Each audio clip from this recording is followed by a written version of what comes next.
Durante la semana pasada evitamos 3 días seguidos hablar del tema estrella de las tontertulias, que es el de la memoria histórica. Así que supongo que no podemos escurrir más el bulto, vamos a hablar del tema. Solo antes mandar un mensaje al tertuliano conocido como Don Rafael, el superliberal de la Sexta Noche, que por segunda semana consecutiva, en una conversación sobre dictaduras, ha colado una crítica, como si fueran también dictaduras, a los gobiernos de Polonia y Hungría elegidos democráticamente. Yo tengo que criticar, debo criticar todas las dictaduras, sean de izquierdas o de derechas. Hay que criticar a Cuba, por supuesto, hay que criticar a Nicaragua, hay que criticar a Venezuela, pero también hay que criticar la deriva iliberal de Polonia y de Hungría. No. Pero ¿cómo en un debate sobre dictaduras, que están hablando de la dictadura de Franco y de la dictadura de Cuba, mete los gobiernos democráticos de Polonia y Hungría? Yo comprendo que a don Rafael, el superliberal, le caigan fatal esos gobiernos y las leyes que aprueben. Perfecto, pero la diferencia es que como esas leyes las han aprobado parlamentos democráticos de Polonia y Hungría, si dentro de 4 años y si no dentro de 8 cambia el color y la mayoría parlamentaria, se derogarán esas leyes como ocurre en todos los parlamentos democráticos. El hecho de que no te guste un gobierno o las leyes de una mayoría parlamentaria no convierte al país en una dictadura. A mí no me gusta el gobierno del señor Brown en Reino Unido y eso no lo convierte en una dictadura. A mucha gente no le gusta el gobierno de don Pedro Sánchez y eso no lo convierte en una dictadura. Yo tengo que criticar, debo criticar todas las dictaduras, sean de izquierdas o de derechas. Hay que criticar a Cuba, pero también hay que criticar la deriva iliberal de Polonia y de Hungría. No. Y el problema en el fondo que le pasa a don Rafael, el superliberal, es que como se ha metido con Cuba pero no quiere sentirse facha, dije, hoy pues tengo que equilibrar, pues voy a meterme con el gobierno cristiano de Polonia y así equilibrio. La base de todos los debates que hemos visto en las últimas 2 semanas consiste en dejar claro que para la izquierda, en la guerra civil, los buenos eran la izquierda y los malos eran la derecha, lo cual tiene bastante lógica. Lo que quizá tiene menos lógica es que la izquierda pretenda que la derecha compre esa versión de la historia y que la derecha diga, sí, tiene razón, fuimos los malos. Y me sorprende que a la izquierda le indigne que haya representantes de la derecha, como puede ser el señor Camuñas, que cuestionen que la izquierda fueran los buenos y la derecha fueran los malos. Pero escuchando las palabras de Ignacio Camuñas, exministro de UCD, sobre quién tuvo la culpa, quién fue el responsable de la guerra civil, quizá esta ley sí que parezca necesaria. Si hay un responsable de la guerra civil directamente, es el gobierno de la República. Si hubo guerra civil es porque ustedes lo hicieron muy mal en el gobierno de la República y porque la República fue un fracaso. Antes las palabras absurdas de Camuñas se quede callado y no diga prácticamente esta boca es mía. Pero ¿qué pasa? Que Pablo Casado está en manos de Vox. Mientras estas declaraciones públicas como las de Camuñas sean aceptadas, no vamos a avanzar nada. Aquí ya va siendo hora de pedir un poco de valentía. Cuando don Antonio Maestre, que era su último que hablaba, dice que no se pueden aceptar este tipo de declaraciones, ¿a qué se refiere? Se refiere a que tendría que intervenir la Fiscalía, que habría que multar a don Ignacio Camuñas, que habría que encarcelar a don Ignacio Camuñas por decir esas cosas, y a mucha más gente, porque hasta donde yo sé, no recuerdo a ningún representante relevante de la derecha política española haber dicho nunca que en la guerra civil los buenos eran los de la izquierda y los malos eran los de la derecha. Es decir, sí, tiene razón, los de la derecha, los muertos de la izquierda eran todos héroes y los muertos de la derecha se lo merecían.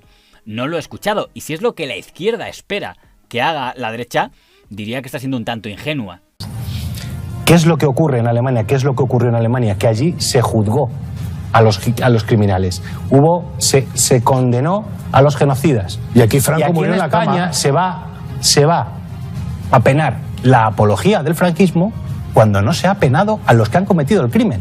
El problema de equipararnos siempre con Alemania es que parece que obvian el pequeño detalle de que la dictadura de la Alemania nazi no acabó ni por transición, ni por revolución, ni por golpe. Acabó porque 4 países invadieron una Alemania devastada, ocuparon el país que durante 40 años estuvo dividido en 2 partes y fueron esos países invasores los que hicieron los juicios de Nuremberg. Seguramente si Estados Unidos y la Unión Soviética hubieran invadido España y la hubieran partido en 2, podrían haber hecho unos juicios de Nuremberg en Madrid y haber llevado a la horca a Franco y a Serrano Suñer. Oiga, señor Maestre, mala suerte, quéjese al señor Truman y al señor Stalin por no haberlo hecho. Se habla de la Fundación Franco. Insisto, España es una anomalía. ¿Ha habido fundaciones de Hitler en esos países? No. ¿Cómo puede haber una fundación? ¿Cómo nos encanta decir que España es lo peor y es la anomalía rara? Pero vamos a ver, ¿cuántos países tienen fundaciones dedicadas a exdirigentes autoritarios. No hay una fundación en Chile llamada Fundación Presidente Pinochet. No hay una fundación en Portugal llamada Fundación Oliveira Salazar. No hay una fundación en Argentina llamada Fundación Castelo Branco. ¿Quiénes serán estos? ¿Serán demócratas acaso? Que resolver de una vez por todas lo que es el Valle de los Caídos, que también nuevamente es una anomalía de España en los países. Volvemos a lo mismo. No hay más mausoleos a dictadores en otros países. No hay un mausoleo a Mao Zedong en China. No hay un mausoleo a Lenin. En Alemania no tienen un mausoleo a Bismarck, que demócrata no era. O a un mausoleo a Cromwell. Pero si hasta en Italia tienen la tumba a Mussolini. Por cierto, ya que hablo del Valle de los Caídos, a don Iñaki López, usted no conoce mucho el Valle de los Caídos, ¿verdad? Considerar que el Valle de los Caídos es un monumento neutral cuando está ocupado en el centro por una estatua de Franco, por cierto, que la orden monástica que la lleva se encarga siempre que haya flores frescas. ¿Pero qué estatua de Franco dice dentro de la basílica? ¿Dónde? Si solo había 2 lápidas y ahora solo hay una.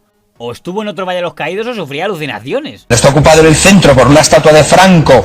Lo que usted diga, más cosas que dijeron, decir, nunca antes se había abierto el debate hasta ahora y ahora se ha abierto por culpa de los malvados de Vox. En los años 80 y en los años 90, yo no recuerdo, nadie decía cosas como las que ha dicho Camuñas. O sea, yo no recuerdo a nadie que estuviera reinventando la historia. Toda esta reinvención de la historia empieza en un momento dado y bueno, pues dicen cosas además que son, no sé, son tan absurdas. ¿Por qué decía antes Elisa que antes estas cosas no pasaban y ahora pasan? Hombre, la diferencia era que hay un partido que se llama Vox. Vaya con el argumentario sectario. Este tipo de cosas es la que crea el argumentario piomoísta. Pero vamos a ver. Vox se crea en el año 2014. 2014. Dicen doña Elisa Beni y don Benjamín Prado que no había debates sobre la guerra civil y sobre quiénes eran los buenos y los malos y si la República había cometido crímenes hasta el año 2014. ¿En serio sostienen eso? ¿Quieren que tiremos de archivo? Porque en los 80 y los 90 y en los 2000 y 2010 sí que hubo muchos debates. Y además eran debates muy interesantes porque en ese momento, cuando hablabas del franquismo, no tenías que enfrentarte únicamente con el periodista o el fachoide de turno. Es que estaban vivos los protagonistas de aquella época, bastantes de ellos, y podían hablar en primera persona y defenderse en primera persona. ¿Usted conoce a alguien en Inglaterra que haya estado condenado a 3 penas de muerte y esté vivo? Me dijo, eso es imposible. Pues nosotros sí lo hemos visto. Yo estuve en la guerra y estuve naturalmente en el lado nacional. Yo le digo a usted que yo fui muy maltratado por la aviación republicana. Yo dudo mucho que si hubiera sido al revés, hubiera yo podido estar vivo ahora. Que el régimen español, como cualquier otro que haya triunfado en una guerra, no hay ni que hablar. Lo legitima la victoria militar. De todas maneras, en punto a libertad sindical, por favor de Dios, no me hables de perseguir y de no perseguir entonces y ahora. Porque ahora las cárceles tienen 4 veces más presos que entonces. La España aquella revolucionaria que ustedes querían convertir en República Popular y que lo era ya, puesto que el 18 de julio ya llevaba el Partido Comunista dominando los caminos y las carreteras de España, deteniendo los coches, esto es una realidad. Tenían sus milicias armadas, perdón, ustedes tenían milicias armadas que las he visto desfilar. ¿Qué habría pasado sin la victoria de las fuerzas nacionales en el año 39? Pues que habríamos estado como Albania durante 50 años del otro lado del telón de acero, es decir, bajo el estalinismo. La gente, es decir, mi generación habría desaparecido. Bueno, si habían asesinado en la zona llamada ahora republicana 11 obispos y 6.000 religiosos, yo creo que tú eras comunista. Entonces, como comunista, tú estás legitimado moralmente para hablar de democracia. Porque ¿para qué vamos a hablar de Paragüellos y de otros sitios? Querido don Santiago, porque claro, hay las dos caras del problema. Las dos caras del problema, y usted lo sabe que las hay.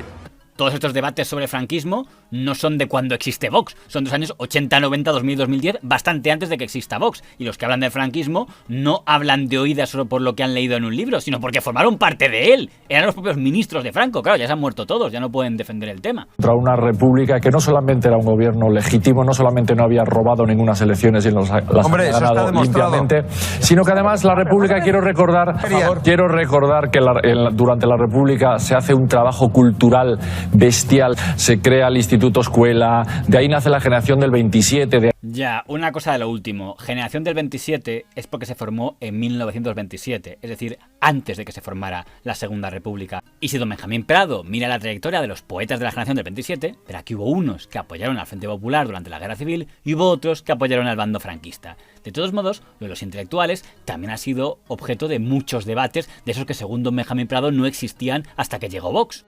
¿De dónde emigran los grandes intelectuales? ¿De dónde se marcha Baroja, Azorín, Marañón, Zubiri, etcétera? Huyen de la España republicana. Toda la intelectualidad española huyen de la llegada del ejército de Franco, por favor. Y Antonio Machado también se va huyendo de la República. No, Machado no. No estoy hablando de unos nombres.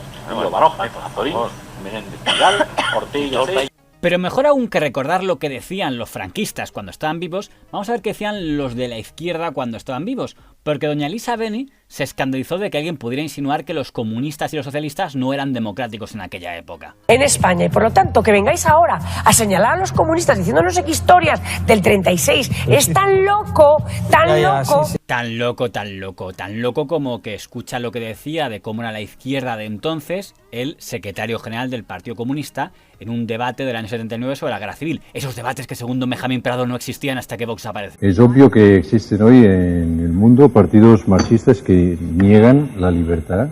Yo querría decir que la historia del socialismo en España no es tan lineal como piensa el amigo Viols, que dentro del Partido Socialista Español ha habido tendencias partidarias de la dictadura del proletariado y de la bolchevización del Partido Socialista que en un momento tuvieron la dirección, y yo hablo en tanto que testigo de esa historia.